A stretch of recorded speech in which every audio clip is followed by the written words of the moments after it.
can be frightening enough, right? Well, then imagine you find out an experimental device has been implanted in your body without your consent.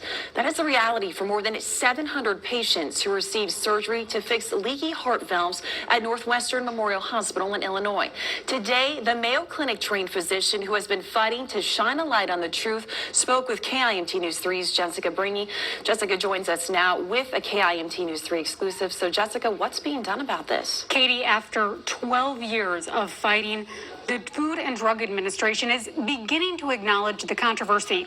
I was in the room as Dr. Nalini Rajamannan spoke on the phone with the FDA. It's an interview she's been working towards for more than a decade.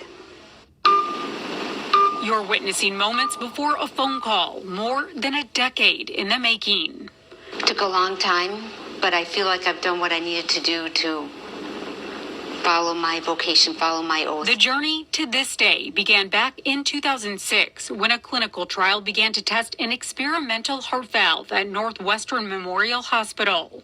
I'm fighting for my own patients and all the other patients who received an experimental heart device, a research prototype that needed human testing before it was able to be launched on the U.S. market. Dr. Nalini Rajamannan says she became aware patients weren't being told they were guinea pigs for Dr. Patrick McCarthy's prototype in 2007. That's when a 38-year-old patient began suffering severe complications that required a second open heart surgery at the Cleveland Clinic. I reported that, and at that moment, it should have been a 5-minute conversation to tell my superiors that they could tell the few patients that had gotten the device, and they did none of that.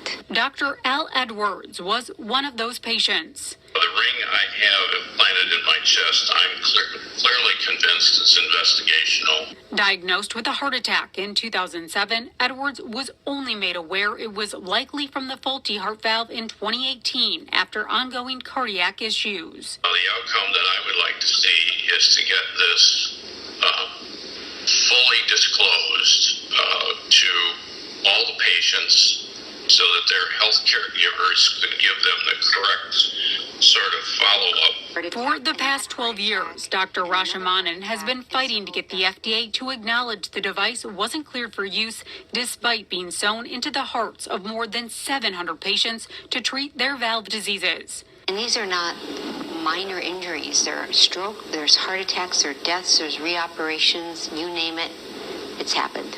This week, she got the chance to present her decades of research to the FDA. The FDA, to know that there were 122 product defects discovered in the prototype design. These patients deserve to know what was going on. Now the hope is all patients who receive the faulty device will be notified so they can receive the care they deserve. This is what's missing. This is what's needed. And, these patients are floundering. Now, I did reach out to the FDA for comment, but do have yet to hear back. And Katie Rajamannan tells me she is not looking to take any legal action. She just says she wants to do what's best for her patients' health. All right, fantastic story. Thanks, Jessica. Again, at least 700 patients received the faulty device, and all of those patients could be at risk for severe complications. In